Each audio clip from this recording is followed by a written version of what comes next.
화창한 어느 주일 오후에 코끼리가 수영장에서 아주 즐겁게 수영을 하고 있었습니다. 그런데 누군가가 자기를 부르는 것이었습니다. 야 임마, 너 이리 나와봐. 코끼리는 주위를 살펴보았지만 아무도 보이지를 않았습니다. 다시 수영을 하려고 하는데 뒤에 다시 자기를 부르는 소리가 났습니다. 야 임마, 내 말이 말 같지 않나? 이리 와보라고. 자세히 살펴보니까 개미가 물가에서 자기를 부르고 있는 것이었습니다. 코끼리는 그냥 무시하고 계속해서 수영을 즐겼습니다. 그렇지만 이 개미가 하도 극성스럽게 불러대는 바람에 코끼리는 할 수 없이 물 밖으로 나올 수밖에 없었습니다. 물 밖으로 나온 코끼리가 개미에게 물었습니다. 도대체 왜 나를 불렀냐? 그랬더니 코끼리의 위아래를 쭉 훑어보고 있던 개미가 이렇게 말하더랍니다. 아니야, 됐어. 그냥 들어가. 내 수영복이 없어져 가지고. 아직도 무슨 말인지 모르겠습니다만은 자기 분수를 모르는 개미가 얼마나 무서운지. 세상 모든 사람들은 이 땅에서 더 나은 삶을 살고 싶어 합니다. 그와 같은 마음은 저와 여러분도 결코 예외일 수는 없습니다. 우리는 이 땅에서 보다 안락한 삶을 살기 위해서 매일 매 순간 엄청난 노력을 하고 있습니다. 우리 이 땅에서 보다 행복해지는 열망에 매달려 왔습니다. 마치 이 세상이 우리가 거주할 유일한 세계인 것처럼 말입니다. 그래서 우리는 나름의 인과 법칙에 충실하게 적용하면서 살아왔습니다. 다시 말하면 인생에서 원하는 것을 선택한 이후에 그것을 얻기 위해서 무엇을 해야 하는지를 발견하고 그 규칙대로 열심히 살아왔다는 것입니다. 우리 모두는 인생이 평탄하게 펼쳐지기를 갈망합니다. 현재보다 미래가 좀 더 낫고 행복하기를 바랍니다. 그런데 이런 소원 자체가 목적이 되고 가장 소중한 것이 될 때 우리는 조건을 만족시키면 원하는 소원을 이룰 수 있다는 인과 법칙에 의존하게 됩니다. 우리 하나님을 신뢰하고 또 그분께 순종한다라고 하는 이 동기도 이 세상에서 경험하기를 원하는 축복을 얻으려고 하는 동기 그 이상도 이하도 아니게 된다는 것입니다. 그렇지만 여러분, 우리가 하나님을 믿는다라고 하는 것이 단순히 하나님을 내 인생에서 원하는 어떤 것을 얻기 위해서 의지하는 그런 분이 되어서는 안 됩니다. 그렇게 되면 중이 연불보다 제사밥에 더 관심 있다라는 말처럼 하나님을 마음의 중심에 두지 않을 것이고 진심으로 그분을 사랑하지도 못하게 될 것입니다. 그렇게 되면 결국 우리는 하나님께로부터 멀어지고 말 것입니다. 한번 생각해 보시기를 바랍니다. 우리는 자녀들 신실하게 키워왔습니다. 날마다 주 앞에 나와서 기도하며 헌신했습니다. 그리고 내 자녀가 보다 더 잘 되기를 기도했습니다. 그런데 그 자녀가 원하는 대로 자라지 않았을 때에 우리는 하나님을 원망하기 시작합니다. 어디 그뿐이겠습니까? 우리는 우리의 가정이 평안함 가운데서 모든 면에서 더 풍성해지기를 바라고 있습니다. 그래서 더 주의 일에 힘쓰며 기도를 했습니다. 그런데 어느 날 내 가정에 평안함이 흔들리기 시작합니다. 경제적인 위기가 몰려오기 시작합니다. 이것은 내가 그토록 소원하며 기도했던 가정의 모습이 아니었습니다.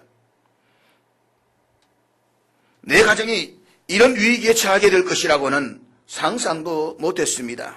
어느 순간부터 교회에 나와서 앉아있는 것조차 마음에 부담이 되기 시작합니다. 그리고 우리의 마음은 점점 하나님께로부터 멀어지기 시작한다는 것입니다. 우리 믿음의 사람들이 걸어야 할 길을 우리는 영적 순례의 길이라고 말합니다. 그런데 그 길은 이 땅에서 우리가 원하는 대로 살기 위해서 어떤 조건을 만족시키는 것이 아니라고 하는 것입니다. 뿐만 아니라 바라는 축복을 얻기 위해서 조건적으로 하나님 앞에서 올바르게 살아가려고 노력하는 길도 아닙니다. 우리는 아무리 정직하게 하나님께 나아가며 아무리 노력해도 결코 하나님이 원하시는 그 수준에 도달할 수가 없습니다.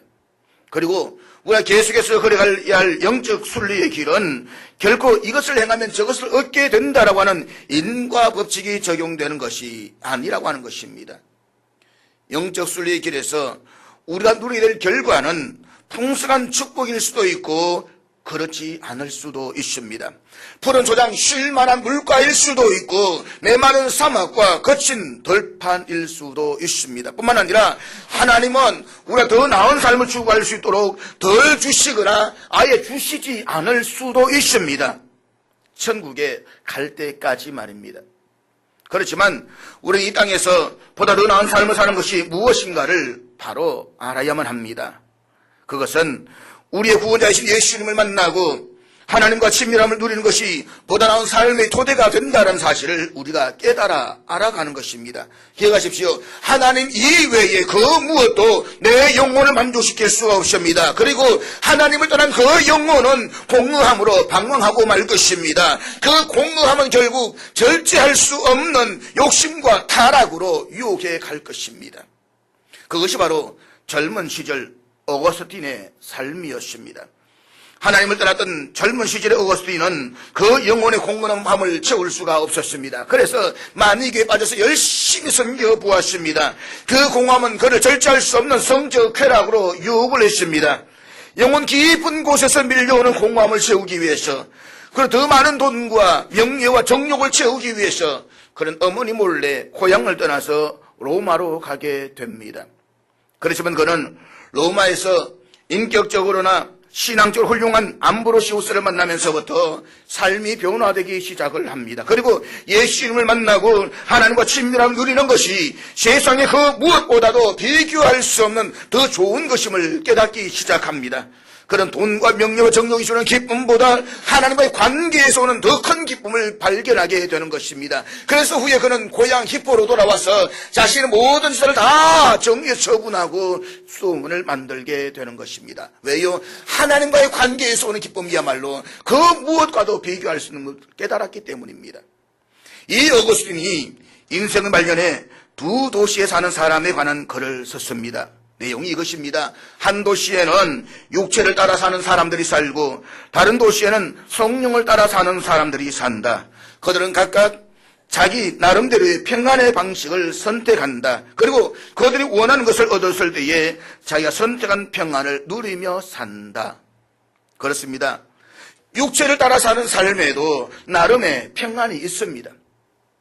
그렇지만 그것은 세상이 주는 평안일 뿐입니다. 가령 원만한 인간관계, 건강, 아니면 인생을 즐길 수 있는 재력, 보람 있는 직업, 이런 것들을 갖추게 되면 인생의 평온함을 얻을 수가 있습니다. 인간의 도시에 사는 사람들은 자신의 목적을 이루기 위해서 세상의 기본 원칙을 따라 살아갑니다. 그리고 그 목적을 이루면 한동안 평안을 누릴 수 있습니다. 그렇지만 여러분, 그런 평안으로는 결코 죽음을 이기지 못합니다. 그리고 죽음 이후에 감당해야 할 영원한 심판을 견딜 수도 없습니다. 무엇보다 그런 평안은 오래가지 못한다라고 하는 것입니다. 그러므로 우리는 세상이 주는 평안이 아니라 보다 차원 높은 평안을 추구해야만 합니다.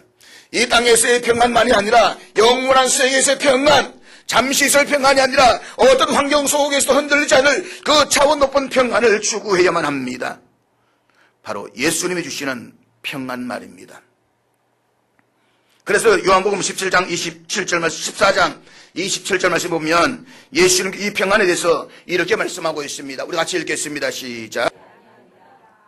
사랑하는 여러분, 예수님이 주시는 평안은 이 세상에서 받는 축복에 달려져 있지 않습니다. 그것은 온전히 주님을 따르기로 결심한 모든 사람에게 주어주시는 변하지 않는 약속된 축복인 것입니다. 다시 말해서 주님께 가까이 나아가고 그분의 임재가 느껴지지 않을 때에라도 우리와 함께 계심을 확신하며 나쁜 일이 일어날 때에라도 합력의 선을 이루시는 하나님을 전적으로 신뢰하는 것입니다. 주님이 주시는 평안은 결과에 상관없이 그분으로 인해서 자유함을 누리게 합니다. 그러므로 우리가 정말로 추구해야 할 평안은 바로 주님이 주시는 이 평안인 것입니다. 그런데 이 평안은 하나님과의 친밀함에서만 누릴 수가 있습니다. 이 평안은 하나님과의 관계가 회복되어질 때에만 경험할 수가 있습니다. 그러므로 우리는 하나님과의 친밀함이 주는 더 좋은 소망보다 축복이 주는 더 나은 삶의 가치를 두고 살아서는 안 됩니다. 다시 말하면 하나님 그분보다 그분이 주시는 물질이나 명예의 가치의 소망을 두어서는 안 된다는 것입니다. 우리의 마음과 뜻과 성품을 다해서 인생이 형통하기를 바라며 예상해 주는 평안을 최고의 가치에 두고 살아서는 안 됩니다. 그럼에도 불구하고 오늘 수많은 그리스도인들은 지금 당장 축복받는 더 나은 삶을 살기 위해서 예수님을 따르고 있습니다. 그리고 우리는 그것을 아주 지극히 당연한 것으로 여기고 있습니다. 그러나 기억하십시오. 우리가 원하는 어떤 축복을 누리기 위해서 우리가 할 수 있는 만큼 최선을 다해서 살아가고 또한 우리의 삶이 더 나아지도록 하나님 앞에 나와서 열심히 기도하지만 우리의 삶은 그 반대로 점점 더 힘들어질 때가 있습니다. 우리가 정말로 간절히 원했던 그 결과가 주어지지 않을 때도 있습니다. 그럴 때에 세상이 주는 평안을 추구했던 사람과 성령 안에서 주시는 평안을 소망했던 사람과의 삶은 전혀 달라지게 될 것입니다. 기억하십시오. 이 세상은 우리가 아무리 잘 가꾸어도 잡초를 완전히 제거할 수 없는 정원과도 같습니다. 우리가 아무리 최선을 다해서 노력을 해도 어려움은 있게 마련인 것입니다. 그러므로 우리는 하나님을 더 알아가는 가운데 그분 안에서 참 평안을 누리기로 소망하셔야만 합니다. 하나님께서는 우리가 그분을 인내해서 만족하기를 원하고 계십니다. 우리가 인생에서 어떤 상황을 맞이하든 간에 하나님께 가까이 나아가 그분을 더 깊이 알아가는 삶을 살아가기를 하나님은 기대하고 계십니다. 그것이 바로 성령 안에 살아가는 성도의 삶의 내용인 것입니다. 사랑하는 여러분, 우리가 이 땅에서 경험하게 되는 수많은 고난을 극복하며 끝까지 우리의 믿음을 지키기 위해서는 믿음뿐만 아니라 그리스도를 향한 사랑도 있어야만 합니다. 그분을 진심으로 사랑할 수가 있어야만 내 믿음을 지킬 수가 있습니다. 이전에는 그리스도를 향한 우리의 사랑이 좀 얄팍했다라고 할지라도 지금쯤은 그 사랑이 어느 정도 깊이를 더했어야만 합니다. 큰 바람이 불어칠 때에 강물이 흘러가고 범람하는 것은 지극히 당연한 것입니다. 마찬가지로 그리스도를 향한 우리의 사랑도 만주와 같이 그 수위가 높아지고 강력한 물질기를 이루어서 내 가정과 세상 속으로 흘러가게 만들어야 되는 것입니다. 오랜 세월을 예수를 믿음에도 불구하고 내 사랑에 하는 신앙의 고백이 이루어지지 않고 여전히 그 전의 과거의 신앙에서만 머물러 있다고 한다면 우리는 무엇으로 주님을 향한 신앙을 고백할 수가 있습니까? 내가 주님을 믿는다. 주님을 믿는다는 말은 달리 말하면 주님을 그만큼 사랑한다는 말입니다. 그러므로 사랑하는 여러분, 이 시간 호세아를 통해 주신 하나님의 음성을 들을 수 있기를 바랍니다. 우리가 여호와를 알자. 힘써 여호와를 알자. 그렇습니다. 하나님을 알아가십시오. 그분이 우리를 얼마나 사랑하시는지, 나라는 사람을 얼마나 사랑하시는지 힘써 하나님을 알아가십시오. 그리고 그분으로 해서 크게 기뻐하며 나의 하나님으로 말미암아 내 영혼이 즐거워하는 그 삶을 살아가십시오. 교회는 하나님께서 말씀과 성령의 사역을 통하여 그리스도 안에서 부르신 선택되고 소명되고 신앙하는 사람들이 모인 곳입니다. 이 교회의 주인은 예수 그리스도이십니다. 우리가 이것을 잊어버리면 안 됩니다. 언약 영신교회 주인은 예수 그리스도이십니다. 그러므로 그리스도의 지체에 드린 성도들은 하나님께서 주시는 구속의 은혜 안에서 서로 연합하여 주의 몸된 교회를 건강하게 세워가야 할 책임이 있습니다. 하나님께서는 복음의 사역이보다 효과적으로 이루어지기 위해서 교회 안에 각양의 은사를 따라서 직분을 세우셨습니다. 이 직분은 수평적인 관계인 것입니다. 수직적 관계가 아니라는 것입니다. 목사가 가장 위에 있고 장로고 그게 아니라는 것입니다. 하나님께서는 사역의 보편성을 위해서 보다 효과적인 사역을 위해서 직분을 세우셨을 뿐이지 그는 결코 수직적 관계가 아닌 것입니다.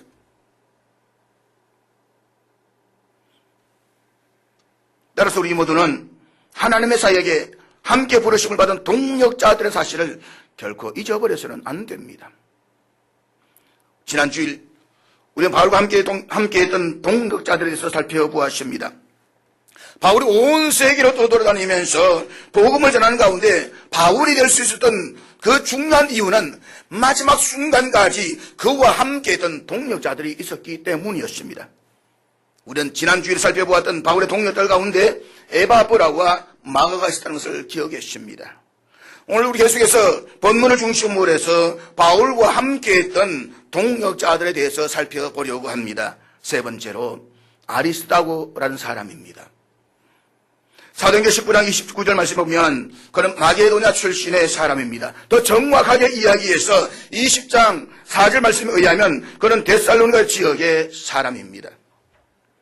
시기적으로 본다면 주 52년이나 혹은 53년경의 이야기라고 우리가 볼 수가 있습니다. 당시에 바울은 제2차 전도 여행을 하고 있었습니다. 사도행전 17장 5절에 의하면 데살로니가 교회에 데살로니가 야손이라는 사람이 집에서 시작이 됩니다. 그때 바울의 전도로 인해서 예수 그를 믿기 시작한 사람 가운데 한 사람이 이 아리스다고였다라고 볼 수가 있습니다. 사도 바울이 데살로니가에 머물렀던 기간은 대단히 짧았습니다. 그러나 데살로니가 교회는 사도 바울의 말을 대단히 잘 받아들여서 급속하게 성장했습니다. 마치 하나님의 천사가 말씀하는 것처럼 받아들였다라고 말씀하고 있습니다. 얼마나 신실하게 그 말씀을 수용했는지 모릅니다. 바울은 영적인 아버지의 심정으로 정성을 다해서 데살로니가 성도들을 수개월 동안 양육했습니다. 그리고 바울이 데살로니가를 떠나갈 때에 아리스다고를 데리고 함께 갑니다. 데살로니가에서 만난 그 많은 사람들 가운데서 청명하고 복음에 대한 열정이 있고 하나님의 일을 위해서 헌신하고 싶어하는 이 아리스다고에게 바울이 함께 같이 가자라고 말했을 것입니다. 그래서 그는 바울을 따라 나서게 됩니다. 우리가 사도행전 19장에 보면 에베소에서 바울이 우상 숭배를 공격하면서 에베소 시민들이 분노하는 장면을 볼 수가 있습니다. 사도행전 19장 29절 말씀 우리 한번 같이 읽도록 하겠습니다. 다 같이 읽습니다. 시작. 아리스다고는 바울을 따라다니면 모든 일이 좋을 것이라고 상상하지 않았습니다. 그는 바울을 따라다니며 붙잡혀서 수많은 고생을 하게 됩니다. 그러나 그렇게 고생을 했음에도 불구하고는 여전히 바울의 전도 여행에 함께합니다. 20장 4절에 보면 바울이 아시아를 거쳐서 예루살렘에 가는 길에도 아리스다고가 최후까지 동행하는 것을 보게 됩니다. 드디어 사도행전 27장 2절에 보면 사도 바울이 예루살렘에서 체포되어 죄수의 몸으로 로마의 재판을 받으러 가게 됩니다. 그런데 그때에도 아리스다고는 여전히 바울과 동행합니다. 계속해서 27장을 읽어보면 그레데 해변에서 유라굴루라는 광풍을 만나서 바울이 탄 배가 풍랑을 겪게 되는 장면을 보게 됩니다. 그때에도 아리스다고는 같이 동행하면서 바울과 함께 로마로 옵니다. 그렇게 해서 지금 로마의 감옥에 있게 된 이 아리스다고가 빌레몬서에 등장하고 있는 것입니다. 그런데 우리가 성경을 통해서 아리스다고에 대해서 살펴보면 그가 설교를 했다는 기록을 찾아볼 수가 없습니다. 우리는 성경에서 아리스다고가 기적을 베풀었다는 말도 찾아볼 수가 없습니다. 우리 성경에서 아리스다고가 능력을 행했다는 기록을 찾아볼 수도 없습니다. 심지어 디모데나 디도처럼 어느 한 교회 파송을 받아가서 그곳에서 교회를 지도했다는 내용도 찾아볼 수가 없습니다. 그러나 아리스도의 삶에는 한 가지 중요한 특색이 있습니다. 그것은 바울이 고생할 때 그의 옆에는 항상 아리스다고가 있었다는 사실입니다. 바울이 고난을 당하는 현장에는 언제나 말없이 등장하는 인물이 있는데 그가 바로 이 아리스다고라는 사람입니다. 바울이 매를 맞을 때에, 바울이 감옥에 갇혔을 때, 바울이 굶주릴 때, 바울이 외로울 때, 바울이 고생할 때 언제나 곁에서 함께 있어 주었던 사람이 바로 아리스다고였습니다. 우리 성경에서 아리스다고가 어떤 굉장한 일을 했다는 기록을 전혀 찾아볼 수가 없습니다. 그렇지만 저는 확신합니다. 바울에게 한번 물어보십시오. 바울 선생님, 당신이 그 놀라운 일을 할 수 있던 비결은 도대체 어디에 있습니까? 아마 바울은 틀림없이 이렇게 대답할 것이라고 생각합니다. 내가 낙심할 때, 내가 외로워졌을 때, 내가 사람들 앞에서 오해를 받을 때, 내 가슴이 찢어질 때, 내가 너무 힘들어서 이 모든 일을 그만두고 싶은 유혹이 올 때 언제나 내 곁에 있어주며 용기를 북돋아준 사람이 한 사람 있었습니다. 아리스다고. 이 사람 때문에 나는 하나님의 일을 중단 없이 계속 감당할 수가 있었습니다. 사랑하는 여러분, 우리는 아리스다고라는 사람을 과소평가해서는 안 됩니다. 솔직히 오늘 많은 사람들이 지도자가 되려고 합니다. 교회 어떤 일을 해도 사람들의 조명을 받는 일만을 하려고 합니다. 그러나 기억하십시오. 우리의 교회에는 아리스도하고 같은 사람들이 필요합니다. 위로가 되는 사람, 격려가 되는 사람, 아무도 알아주지 않아도 그곳에서 세워가는 역할을 하는 사람, 하나님의 사람들, 복음을 전가하는 사람들이 바로 이런 사람들 때문에 하나님의 일을 계속해서 감당할 수가 있는 것입니다. 그리고 아리스도 같은 사람들로 인해서 하나님의 교회는 지금까지 성장해 왔습니다. 아리스도하고 그는 눈으로 드러나는 커다란 업적을 이룬 적은 없습니다. 그렇지만 그는 숨어서 바울에게 용기와 위로와 격려를 베풀었습니다.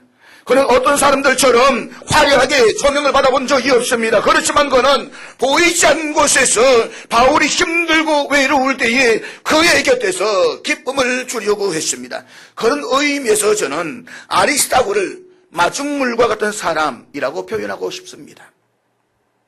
마중물. 이 마중물은 옛날에 우리가 쉽게 사용했던 펌프를 이야기합니다. 이 펌프를 사용할 때에 위에서 부어주는 말을 우리는 마중물이라고 이야기를 합니다. 펌프를 사용하지 않을 때에 펌프의 물이 아래 쭉 내려가기 때문에 아무리 펌프질을 해도 물이 올라오지를 않습니다. 이때 위에서 한 바가지의 물을 펌프에 부어주기만 하면 아래의 지하수가 올라오기 시작하는 것입니다. 실상 마중물은 한 사람이 마시면 없어질 적은 양의 물에 불과한 것입니다. 그렇지만 이 물이 스스로 자신을 희생함으로써 부어지게 될 때에 수많은 사람들이 마실 수 있는 물을 제공하게 되는 것입니다. 마중물과 같은 아리스도하고 그는 어느 제자들처럼 위대한 사역을 감당하지를 못했습니다.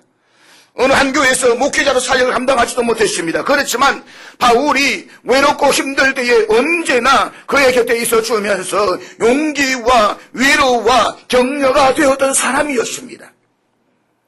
그렇다면 사랑하는 여러분, 오늘의 아리스도하고는 어디에 있을까요? 하나님의 일은 결코 혼자서 하는 것이 아닙니다. 손과 발, 눈과 귀 등 몸의 온 지체가 함께 연합하여 그 기능을 감당하게 됩니다. 마찬가지로 숨어있는 마중물 같은 아리스도하고가 교회의 있음으로 인해서 복음의 사역은 빛나게 되고 앞을 향해서 나아갈 수가 있는 것입니다. 오늘 주의 몸된 교회에는 마중물의 역할을 감당하는 아리스도와 같은 성도가 얼마나 그리운지 모릅니다. 넷째로 누가입니다. 누가의 직업은 의사입니다. 골로새서 4장 14절에서 바울은 누가를 가리켜서 이렇게 소개하고 있습니다. 사랑을 받는 의사 누가. 같은 장 11절에 보면 누가는 이방인이라는 것을 알 수가 있습니다. 이방인으로서 지성적인 의사로서 복음을 듣고 회개하여 그리스도인이 된 사람이 바로 누가입니다. 아마도 누가는 마게도냐의 빌립보 출신이었을 것입니다. 사도행전 16장 10절에 의하면 누가는 드로아 지방에서 처음으로 바울의 전도 여행에 참여하게 됩니다. 그때부터 바울을 따르면서 그를 돕고 특별히 바울의 2차 전도 여행에 동참을 합니다. 그리고 또한 제3차 전도 여행의 기로에서 다시 바울을 수종하며 그와 함께 동행합니다. 뿐만 아니라 바울이 로마로 압송되어 갈 때에도 줄곧 함께 동행합니다. 그리고 빌레몬스의 본문과 디모데후서 4장 11절에서 볼 수 있는 것처럼 누가는 바울의 옥중 생활의 마지막 최후까지 그의 곁에 머물러 있으면서 수종들었던 사람입니다. 고린도후서 12장 7절 말씀 보면 위대한 사도였던 바울에게는 남모르는 육체의 가시가 있었습니다. 다시 말해서 바울에게는 평생을 끈질게 괴롭혔던 육체적인 고질병을 가지고 있었다는 것입니다. 바울에게 있어서 육체의 가시가 무엇이었는가에 대해서는 여러 가지 설들이 있지만 대체적으로 그것은 심한 암질병과 두통이었을 것이라고 이야기를 합니다. 이것은 그가 다메섹에서 부활하신 주님 만났을 때 경험했던 강한 빛으로 인해서 생긴 질병이었을 것이라고 학자들은 이야기합니다. 그런가 하면 바울에게는 육체 가시가 또 하나 있었는데 그게 뭐냐? 간질병이었을 것이다 라고 말합니다. 간질병 얼마나 힘듭니까? 설교를 하다가 피곤하면 그냥 거품 물고 넘어져 버리는 것, 일을 하다가 조금 피곤하면 거품 물고 그냥 까무러쳐 버리는 것 때문에 바울은 건강에 있어서 여러 가지 문제가 많았던 사람으로 우리는 전해지고 있습니다. 그런데 이와 같은 여러 가지 질병을 하고 있었던 바울 곁에 누가라고 하는 의사가 있었다라고 하는 것이 그에게는 얼마나 커다란 도움이 되었을까요? 생각해 보십시오. 이 누가와 같은 사람이 없었다라고 한다면 바울은 바울이 되지 못했을 것입니다. 아마 어느 순간인가 죽었을는지도 모를 것입니다. 누가는 누가복음을 기록했습니다. 사도행전도 기록했습니다. 사도행전은 누가복음의 후편입니다. 그런데 누가가 기록한 누가복음과 사도행전을 자세히 보면 이 두 권의 책에 의학적인 용어가 굉장히 많이 나오게 되는 것을 볼 수가 있습니다. 병자에 대해서 지나치도록 상세한 기록이 많이 나오고 있습니다. 그것은 그의 직업이 의사였기 때문입니다. 누가는 유력하고 권위가 있는 의사였습니다. 그런데 특별히 우리가 누가복음을 공부를 해보게 되면 다른 복음서와 다른 것을 발견하게 됩니다. 누가복음은 상당히 조직적이고 논리적입니다. 예수님의 생애가 사복음서에 다 기록되어 있지만 그 중에서 가장 정확하게 역사적으로 기록해 놓은 것이 바로 누가복음입니다. 누가복음은 언어의 표현이 아주 고상하고 아주 지적입니다. 우리 이 사실을 미루어 보아서 누가는 교육 높은 소양 있는 문화인이었음을 알 수가 있습니다. 누가 그는 또한 위대한 역사가요 저술가였습니다. 여러분 누가는 어떤 사람일까요? 미국의 남침내 신학교에서 오랫동안 언어학을 가르쳤던 세계적인 언어학자인 A.T. 로버트슨의 사람은 누가라는 인물에 대해서 이런 묘사를 했습니다. 누가는 어떤 사람인가?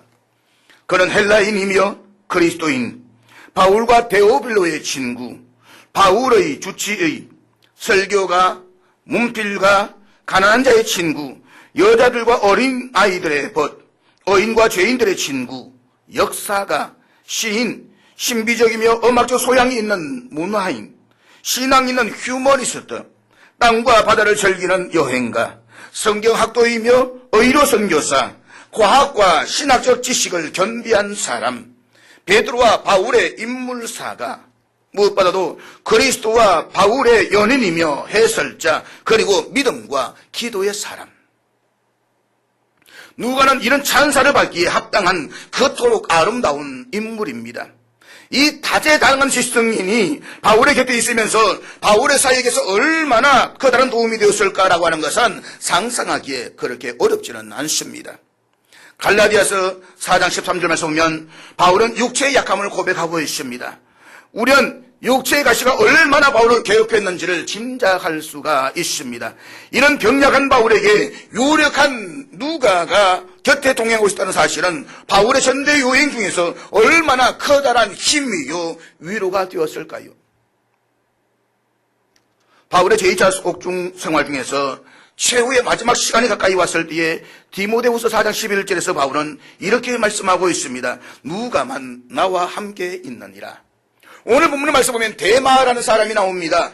데마인데 왜 데마를 말씀하지 않을까? 데마는 너무 힘드니까 부귀 영화를 보고 왔는지 모르지만 재미가 없으니까 결국 떠나가 버리고 말았습니다.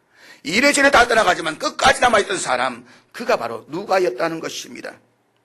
그래서 초대교회에 일어났던 이단들 가운데서 말시온이라고 하는 이단이 있습니다. 말시온, 영지주의라고도 말할 수 있는 이 말시온의 사람이 있습니다.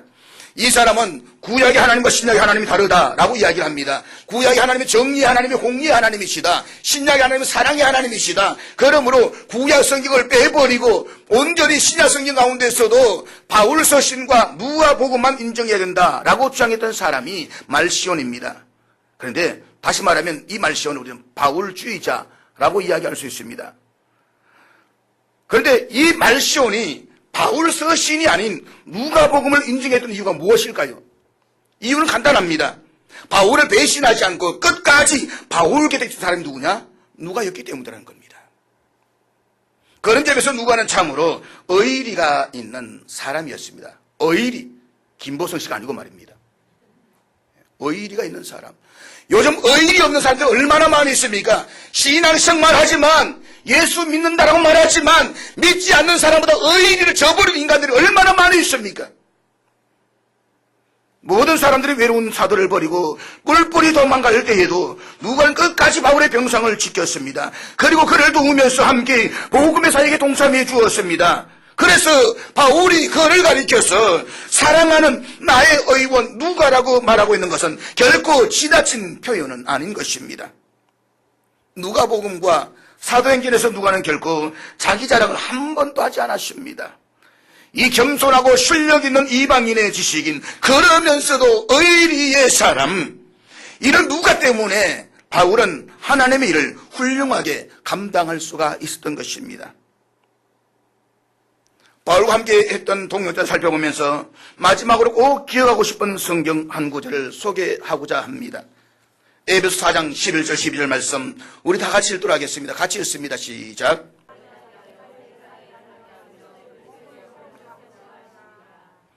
여러분, 하나님께서는 교회 안에 여러 가지 은사를 가진 사람들을 주셨습니다.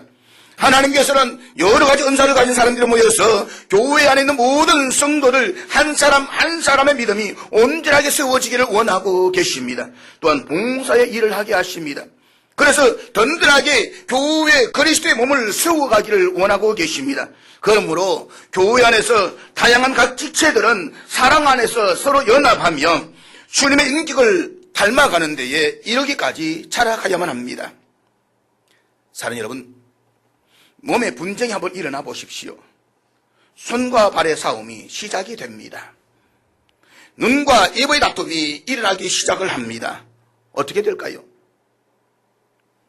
우리 온몸이 효과적으로 활동하기 위해서는 온몸의 일체감이 절대적으로 필요한 것입니다. 사랑의 하모니, 사랑의 조화가 얼마나 중요한 것입니까? 이 협동심을 통해서 우리 몸의 역사가 일어나게 되는 것입니다. 우리 몸의 가장 적은 부분까지도 소중히 여겨야 되는 것입니다. 그렇습니다. 복음은 협동을 통해서만 전파됩니다.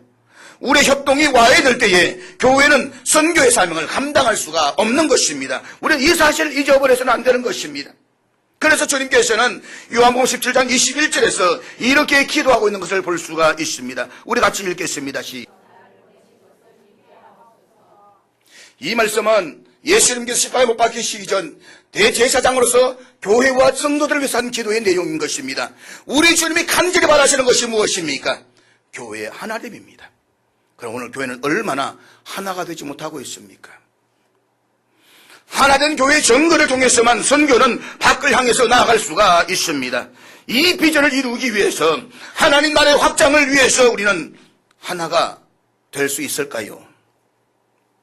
그리고 하나된 사역을 통해서 이 사랑의 에너지를 통해서 이 땅을 참으로 변화시키는 주체로서 하나님의 영광스러운 사역을 위해 서로가 기도하고 마음과 삶을 바치는 하나님 위대한 공동체를 형성해서 앞을 향해 나아갈 수가 있을까요?